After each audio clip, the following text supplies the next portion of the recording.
Hello students. So let's start with our next class of class 12 biology, lesson 1, reproduction in organisms. In the previous class we have discussed about asexual reproduction in detail in plants as well as in animals. And one question also I have given you to solve. I hope you all have solved it. Let us discuss the answer of that question. The question was basically, actually I forgot to tell you that question was what will be the how the sexual reproduction will help the organism to survive under unfavorable condition. That was specifically only for fungi and algae. Okay, तो fungi और algae के लिए था वो, and answer we will discuss here that fungi and algae basically they reproduce through asexual reproduction, but under unfavorable condition they can reproduce by sexual reproduction also. Why did they do that? Because they have to continue their species, and second reason is they have the chance that they can get variation, and due to variation they can lead to some new species that can lead to speciation, or the second reason is that to maintain their species number, the number of individuals in their species, they have to reproduce. For that, under unfavorable condition they will go for sexual reproduction instead of asexual reproduction. Okay, so this was the answer. And NCERT questions also 1 to 6 question I have given you to solve, but later on when the chapter will be finished we will discuss all NCERT questions one by one. Okay, so let's start with the next topic, that is sexual reproduction in organisms. Okay, so sexual reproduction, the basic points we have already discussed, that two parents will be involved, variation will be there, gamete formation will be there, gamete fusion will be there, then zygote development will be there. So in this section we will discuss only the basic idea of sexual reproduction, the introduction. The details we will do in the next chapter. Okay, so sexual reproduction is a type of reproduction in which both the parents will be involved. So male parent and female parent. So male parent will produce male gamete and female parent will produce female gametes. We will do in detail both the processes in both plants as well as in animals. How the process, how the formation of gametes takes place by both male and female parent. Next, after these events will be called as pre-fertilization events, because fertilization will be the fusion of male and female gamete. So when these male and female gamete they fuse with each other, they will form zygote. This process will be called as fertilization. Then zygote will undergo development, and these steps will be the post-fertilization events. So these three events we will discuss later in detail, and the much more detail in specifically in plants, flowering plants as well as in animals, and basically in human we will do in detail in the next chapter. Okay, in the next coming chapters. Now let's see, like in case of we have in the first starting video I have told you that there is a term which is called lifespan. Lifespan means the time period in which an organism will take the phases crossed by an organism from its birth till death. In that phases of life cycle, you know that there was a phase, juvenile phase, which then later formed reproductive phase. So for an organism to reproduce, it has to come into its reproductive phase. Before that, the growth phase or juvenile phase will be there, which is also called vegetative phase in case of plants. तो किसी भी organism को reproduce करने के लिए उसको अपने reproductive phase में आना पड़ता है, और उसके लिए उससे पहले का जो फेज होता है that is called juvenile phase, in which it will not reproduce but the growth phase will takes place. Reproductive phase जो होता है वो सभी प्लांट्स और एनिमल्स में डिफरेंट टाइप का होता है. Okay, like if it varies in different organism, either we talk about plant or we talk about animals, reproductive phase will be different in different organisms. Okay, here we will discuss about reproductive phase in some plants, okay, which is given in your NCERT book. The examples which are given in your NCERT book, and very very important examples, like for example plants like bamboo, they flower only once in their lifetime. That is bamboo plant, they have a reproductive phase, but that is only for a very short duration. Okay, they flower only once in their lifetime, and their life is around 50 to 100 years. तो 50 to 100 years में जो bamboo plant है वो सिर्फ एक ही बार flower produce करता है, तो they have a very short reproductive phase. Okay, next example is it is a question given in your book. You can search, or I will tell you the answer. Marigold plant. Marigold plant, it will flower only once in a year, and that will be the spring season. Then wheat plant, it also flower only once in a year. You know that wheat we can grow only once in a year, okay? And in the month of April, May, it will be harvested. And rice also, it will flower only once in a year. So these are the plants which flower only once in a year, okay? So these are the examples. One more example is given in your book, Strobilanthes kunthiana, okay? So this is a Neela Kurinji plant which flower once in 12 years, okay? तो ये 12 साल के बाद, हर 12 साल के बाद एक बार flower produce करता है. So the plant name is Strobilanthes kunthiana. So this example is also given in your NCERT book. Now we will discuss in detail the phases in sexual reproduction.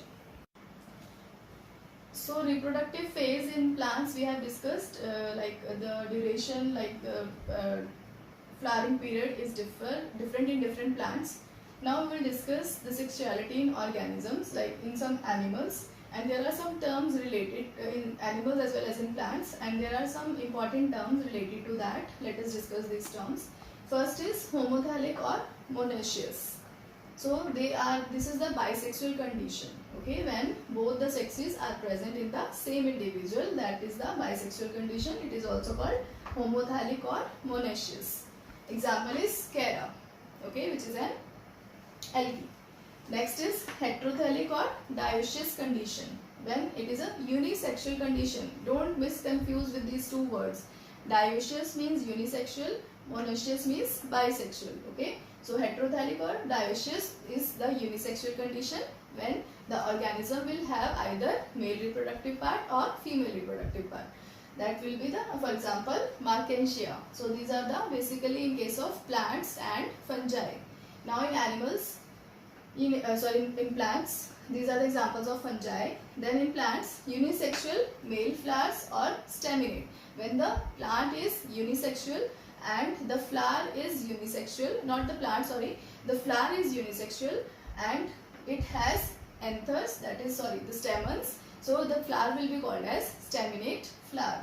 And if the flower is unisexual and it has pistil in it, then it will be called as pistillate condition, and it will be a pistil in it. It means the unisexual flower can be either staminate or it can be pistillate, okay, depending upon the either stamens are present or pistils are present.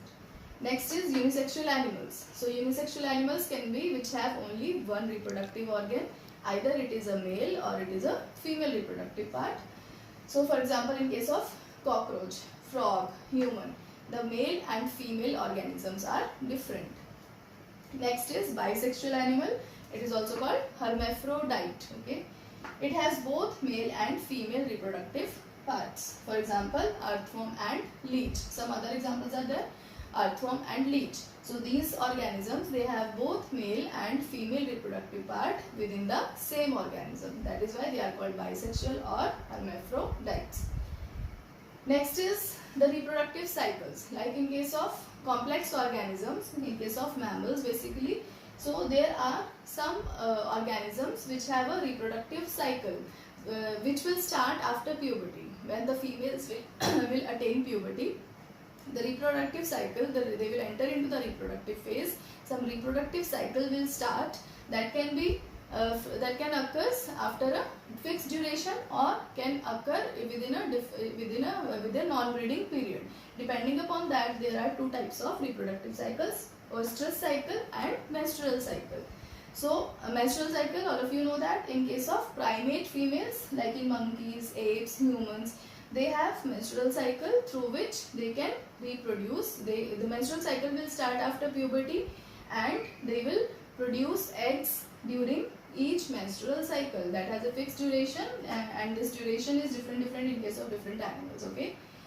Then the oestrus cycle is in case of female non-primate animals. This was in primate females, but it is in non-primate females. So it is also a reproductive cycle. When the female will be ready to reproduce, then they will enter into this cycle.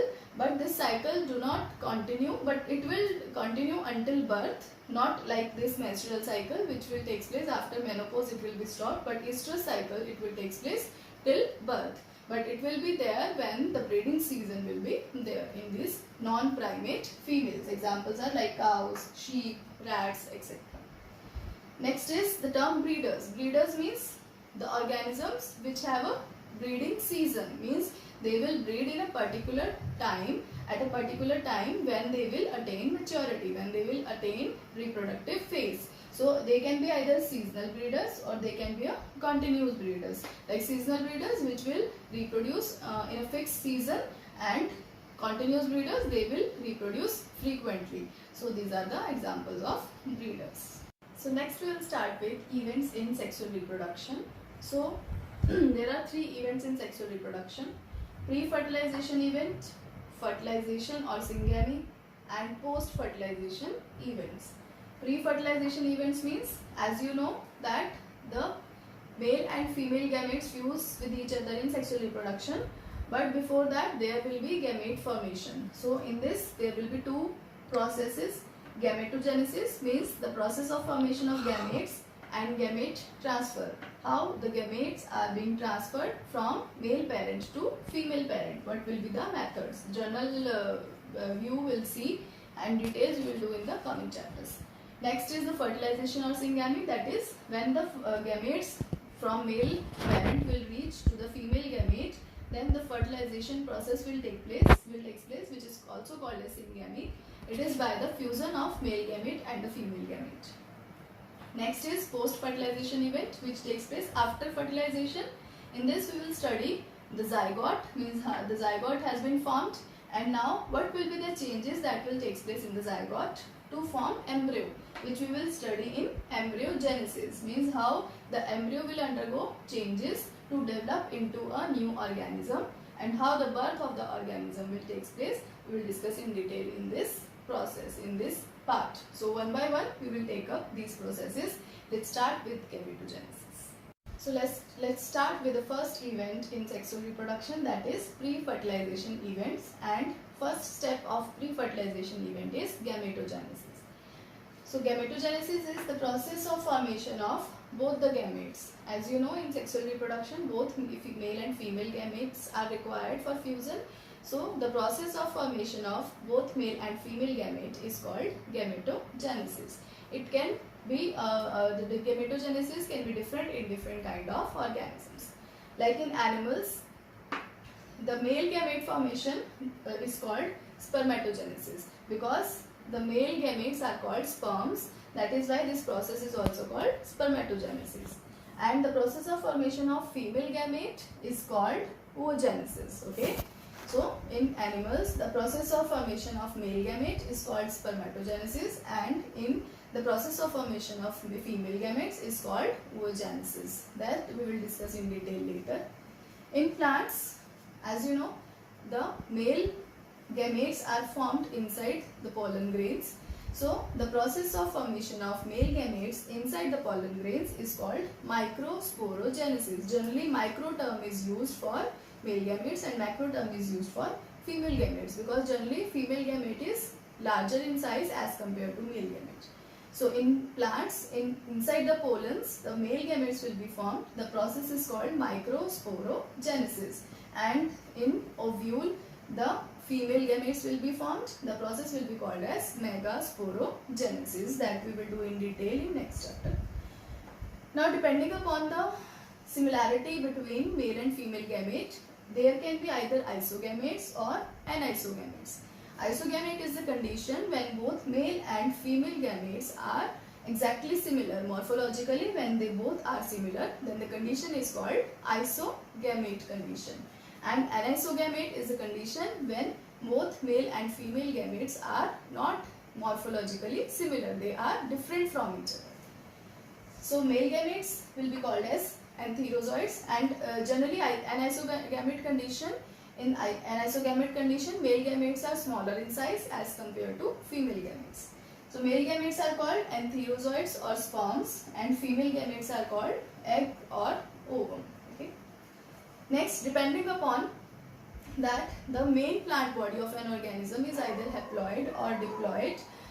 Like in case of in your previous class, in 11th class, we have discussed the life cycle of various organisms in first unit. So here there you have seen that the main plant body in Monera, fungi, algae and bryophytes is haploid, and in pteridophytes, gymnosperms and angiosperms, the main body of the organism is diploid. Okay, so that is why, depending upon that, during gamete formation, either mitosis process will take place or meiosis process will take place. You know that in case of mitosis, the chromosome number will remain same, but in case of meiosis, the chromosome number will reduce to half, because you know that it is a sexual reproduction process where the two gametes have to fuse with each other, but to maintain the chromosome number, they have to reduce their chromosome number to half. Okay, so depending upon that, if the organism main body is haploid, they will undergo mitosis to form gametes.